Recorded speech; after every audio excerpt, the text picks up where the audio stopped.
welcome everybody, and thanks for coming today. Super exciting day for the enterprise, for our club, for Seattle Reign FC. I have had the opportunity for a long time now to watch Mia from the time she was a youth player in San Diego through her college career at UCLA. Again, I say this all the time. I got to see a lot of these players up close and personal, not on the best end some of the times. But the last time I saw Mia in person play competitively was when she was playing for Laura in the U20 CONCACAF qualifiers down in the Dominican Republic. I was there with CONCACAF working as a consultant, and Mia was the show. And she is a tremendous young player, a little bit older than she was then, but still very young in her career. Obviously, she took a path that I found intriguing, heading to Mexico first to play with Tigres and then to Chelsea. And we're thrilled to be able to now say that for a significant period of time, she'll be wearing our jersey here in Seattle. So big welcome to Mia. Thank you. Yeah. All right. Thank you, Leslie. If you do have a question, please raise your hand. We have Sarah here. She'll be passing around a mic. So we'll take questions now, and we'll start here with Susie. Hi, Mia. Susie with Sounder at Heart. Can you hear me? Yeah. Okay. I think it's on. It sounds like you had potentially a lot of options right now in your career, or maybe ones that you were considering. What made Seattle so compelling for you, and also maybe was so compelling to sign a multi-year contract? Yeah. My journey's been kind of all over the place with going to Mexico and then going to Chelsea, and I definitely have so much experience with lifestyle and playing wise with world-class players and world-class coaches. And what intrigued me the most was definitely the coach, Laura Harvey. We had a connection with the U20s. We did very well, and sadly got just dumped because of COVID. We still say that we would win the World Cup if we would. We would have won for sure. But when it comes to her coaching style, the way that she coaches, it brought the best out of me, and I knew that immediately with the short time that I had with her. And she gave me the confidence to be my absolute best, and that definitely intrigued me to come to Seattle. As well as it's an amazing young team. I knew I wanted to go to a team that is family-oriented. I mean, I had a great chance at the U23 camp to kind of pick people's brains, like, oh, which team is good and what's going on. And they didn't know that I was leaning more towards Seattle, but I was definitely picking the Reigns players' heads, and they were just like, it's amazing there when it comes to the culture. Everyone is like family. We push each other. Obviously, with the call-ups with the U.S. Women's National Team and the U23s, there's talent, and that's something that also intrigued me as well. I need to go on a team that will push me in training every day. So a lot of different things got me here. And just a very quick unrelated follow-up from me. You like fishing.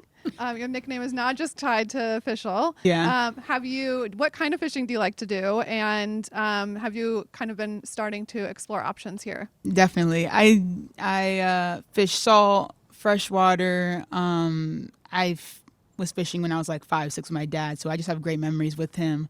And he just taught me how to spearfish in Bermuda as well, so that's another way of fishing as well, which was awesome. And I already talked to Shay Holmes about, getting on a boat, getting on a charter and fishing. I talked to our ATC about crabbing. I love the water and I love fishing. So yeah, I definitely already dipped my toes in that. You mentioned being at the... Oh, I just pressed the button. Now is it working? I don't think mine's not working either. Okay. I'm just going for it. So we're just gonna keep going. So you mentioned being at the U23 camp. Reports had emerged like a month ago that you were potentially looking for this move, and part of that might be about getting caps with the U.S. Women's National Team ahead of the 2027 World Cup.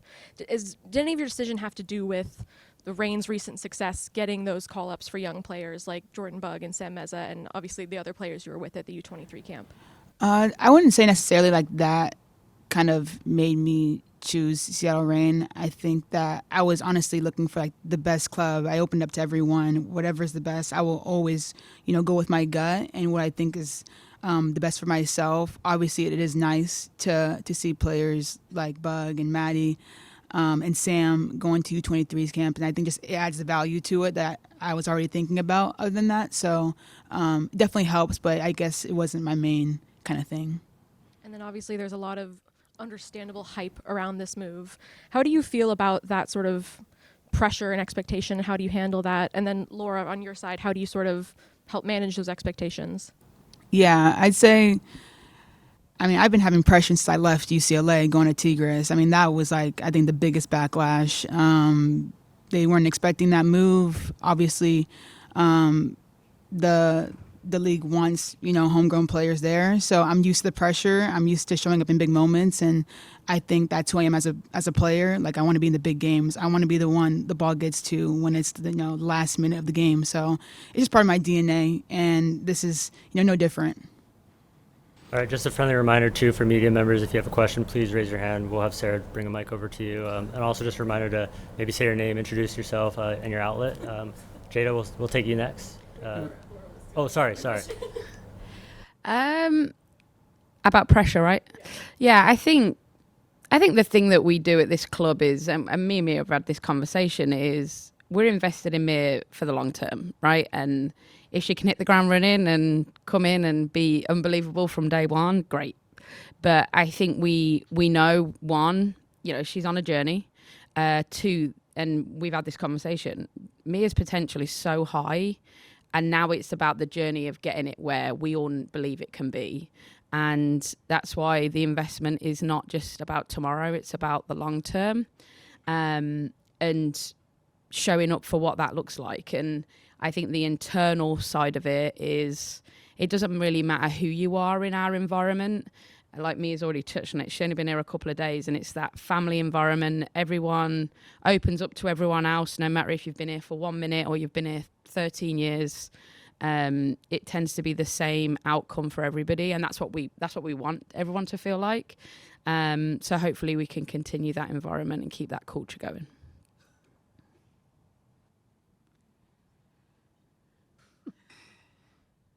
Hi, Jada Evans with the Seattle Times. Nice to meet you.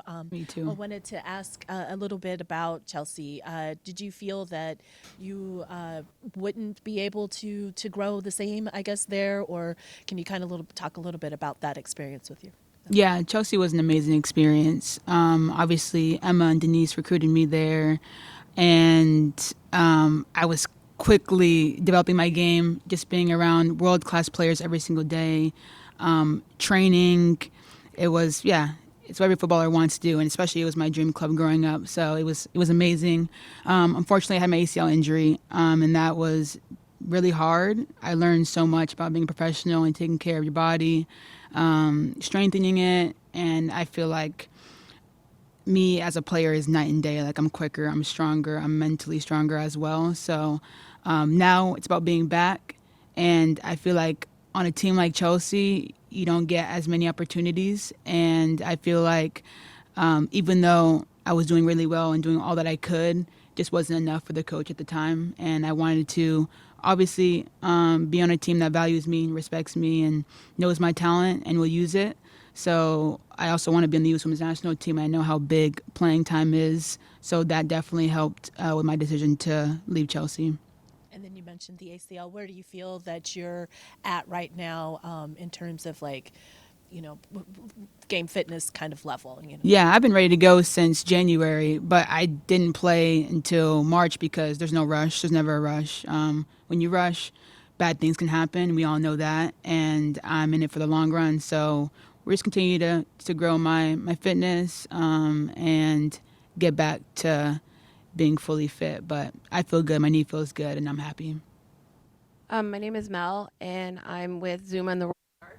I know we have a lot of new players that are coming in, but what do you hope that you will get and take away from someone like Barnes and some of our other players who have been on our team and been around a really long time? Could you repeat that question again, please? Yeah, so we have some players that have been on our team a really long time, like Lou Barnes.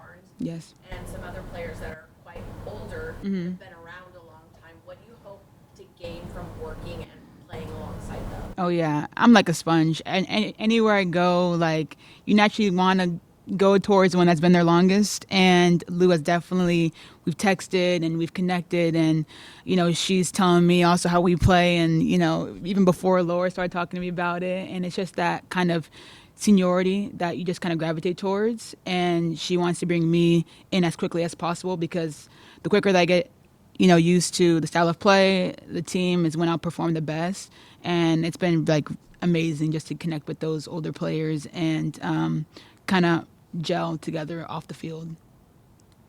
Okay, and then next we'll take Charles right up here in the front. We're just bringing the mic around. Hi, Charles Hamilton with Circle Seattle Sports. Obviously, you're no stranger to the West Coast. Just mentioned Laura and why she was a big part of wanting to come here. What did you know about Seattle and the area before? Maybe speaking with Laura and some of the other players, as well as the history of this club. Obviously, kind of building off that with Lou Barnes, but there's so much history with this club. Just wanted to get your thoughts on the area and what you knew about the club. Yeah, I heard that it's rainy in the winters and it's cold. And I heard that it's really nice in the summer. And I'm like, okay, that sounds like London. And I know London's like pretty bad, so I think I'm fine with the weather here. It's very naturey here. I love the nature. I love going outdoors on like trails. Obviously, like I said, I love fishing. I mean, this is a big fish scene here in Seattle. My dad, he was a military brat, so his dad was in, I don't know where, but somewhere around Seattle, and he's like, "You're absolutely gonna love it there." Like, I quickly fell in love with the city and the green and everything like that, as well as the sports culture over here too, as like that WNBA, the Storm. I've been following it this season, these past couple of seasons. So it's cool that we have a WNBA team here, as well as MLS team and MLB. So, I love to be in the scene with sports. What else? Yeah, I think that's pretty much it for now with Seattle as a city. And then, and obviously you've been busy over the course of the past few months, but have you kept track of what the Reign have been doing? Obviously, this year is a bigger bounce back from what happened last season. Are you excited to maybe help push the club over, the edge a little bit, because there have been a lot of tight results throughout the course of this year? Yeah, definitely. I was fully focused with Chelsea all the way up to like the last game, end of May. I've been definitely watching some games, and they're playing exciting soccer. Like I said, it's a young team trying to play, and I know that I could bring something different, and whatever way Laura wants, that's the trust that we have. I'm, multidimensional. It just depends on who we're playing, how we're setting up. I think that I can gel in multiple ways, so I'm excited to explore that with Laura and see, what works best with this team. And then we'll take Bella again. I'll remember to introduce myself this time. Hi, my name's Bella Munson. I work for the Equalizer.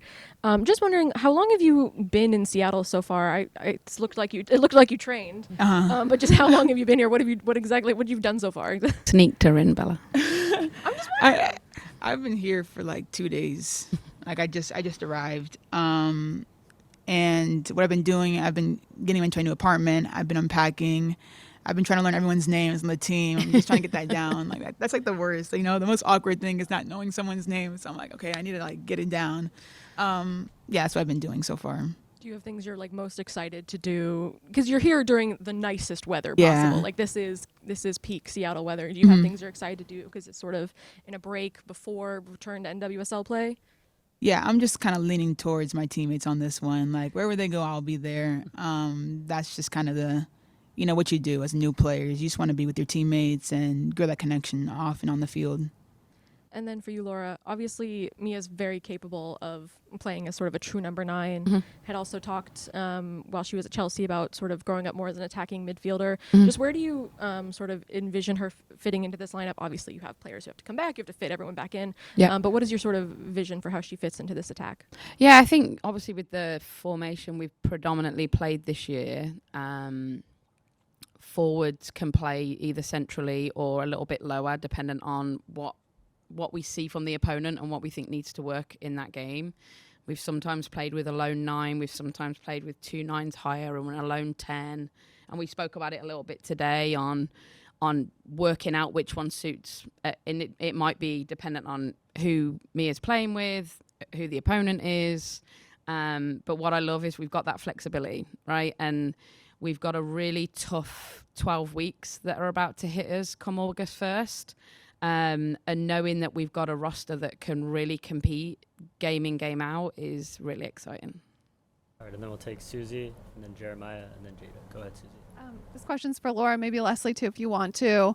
We've obviously gotten to see Mia score goals and all of the stuff that she brings to the field. But as someone who's coached her, what are some of the intangibles that maybe we don't see that you think is going to make her really successful long term here? Yeah, she touched on it before. I think obviously we worked with each other in a very short amount of time, but played a lot of games in that period. And I think just the flexibility to learn really quickly was something that stood out. I think she described herself as a sponge. I would echo that.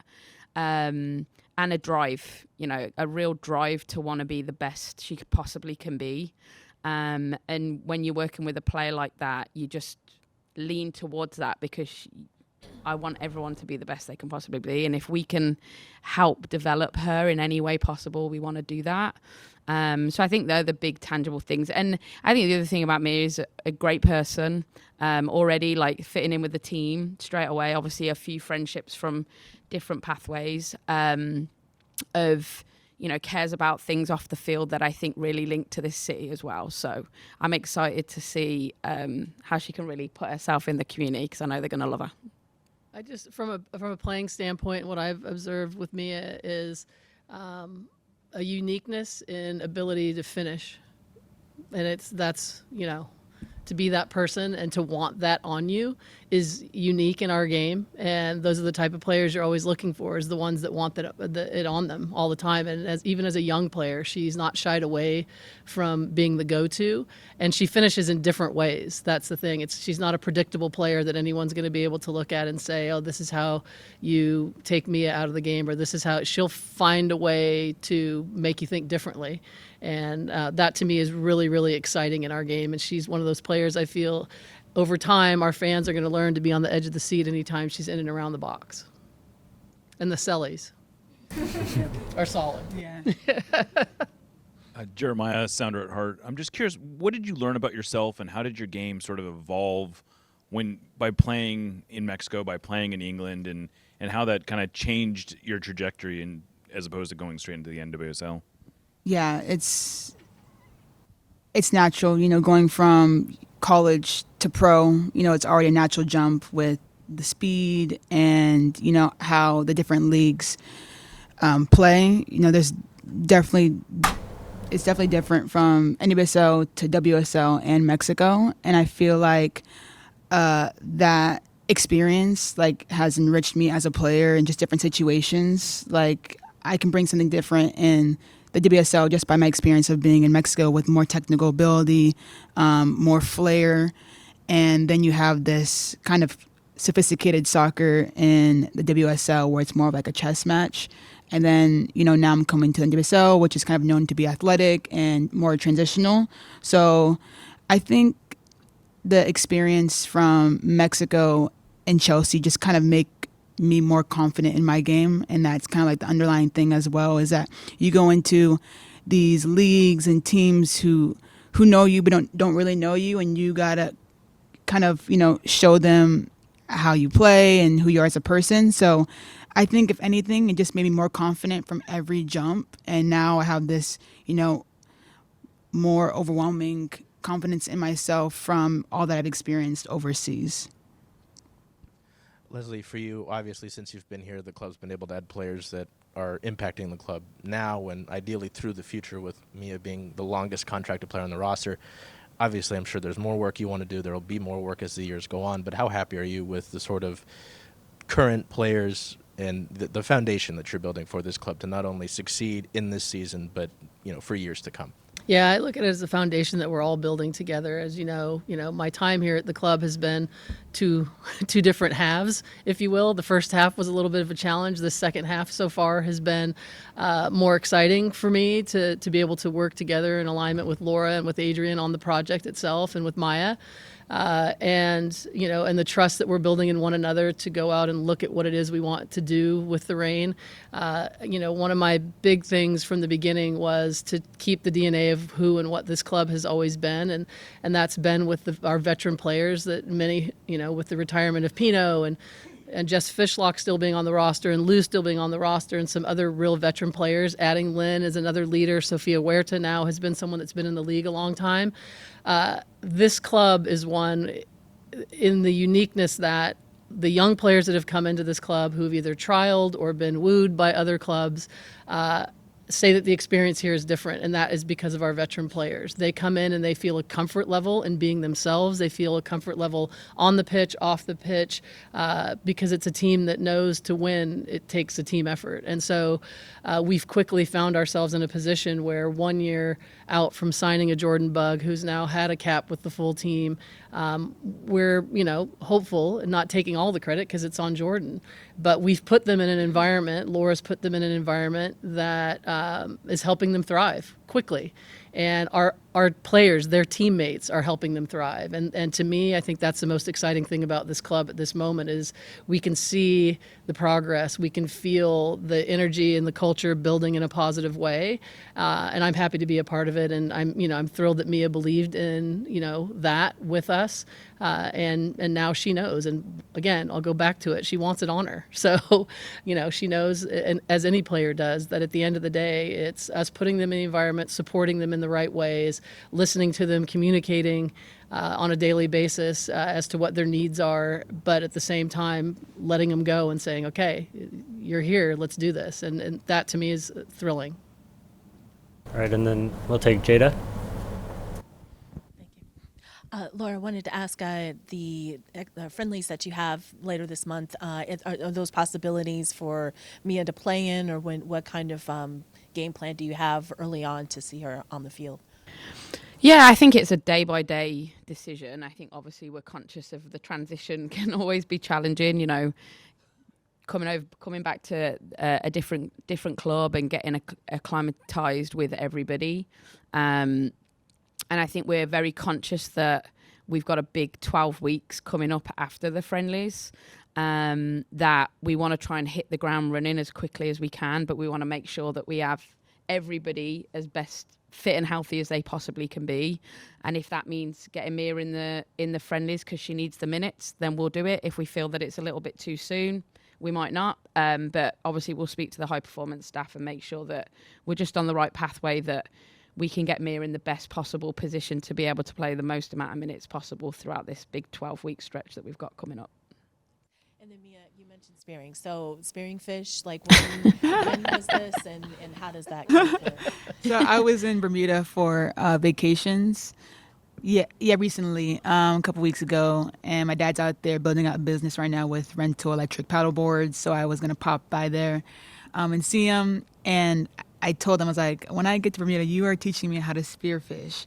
And it's just like this long spear, and it has like this stretchy band on the end of it. You just cock it with your thumb, you just pull up, and then you just let go, and then it just wraps around your thumb. So yeah, that was fun. I didn't catch anything, and you know what? And it's you're like a natural down there. I see you, some people you just know immediately, no, this will not work out. But he's like, you look good down in the water, diving. And I was mad because there was this big fish just chilling. It was eating the food on the sand. I was like, oh yeah, perfect. I'm gonna go up and just spear it. My dad goes and dives and just hits it. I'm like, Dad, let me have the kill, please. I was so upset about it. But no, it was very fun. I can't wait to do it again. What's the biggest fish that you've killed? I've caught I want to say a 67-pound bluefin tuna in California. Yeah. You and Shay are going to be great. Yeah. Great. Mel, go ahead. Yeah, speaking from someone who's born and raised in the Northwest and is from one of the members of the Royal Guard, we just really want to welcome you. We have a huge fan base. We have this amazing new theme song, and I know that you're going to feel amazing that first time walking out on our field. And with being from the Northwest, make sure you look up Washington Trails Association and get hiking. Thank you. Appreciate that. Lee, we'll take one from Lee here, and then Susie. Anything you want to say directly to the fans? I mean, I just say that I'm really excited to be here. I'm so excited to be on this amazing team. I can't wait to entertain you all at Lumen Field and on the TV, and let's just get a championship. And I think, Susie, did you have one or no? Well, we'll take one more from Susie. Turn the mic over. Laura talked about off the field, and not only are you a soccer player and a fishing, but you also just published a children's book. And I'm wondering if you can talk about the inspiration behind that and what the reception's been like, and if there's more in the works. Yeah, Big Fish was, I started writing it. Now, it was like right after UCLA, kind of after when I decided to go to Tigres, and just kind of all of the ups and downs that came with that decision. And I'm the type of person that always wanted to bring people up with me. I love to inspire. I feel like it's a responsibility, whether we like it as soccer players, because we don't know who's watching, we don't know who we're inspiring. And I definitely thought, like, okay, if I can make like this cool underwater fun like children's book, like I feel like that can easily like grab the attention of young readers, and especially, you know, people who follow my journey. And, you know, the book's about autonomy, and there's always options in life, and you always have to stay true to what's best for you, even though, you know, maybe other people don't like it or it's just not the right fit for you. And that book just kind of hints at that, you know, if you're confident in yourself and you know what you want, you go for it no matter what other people say.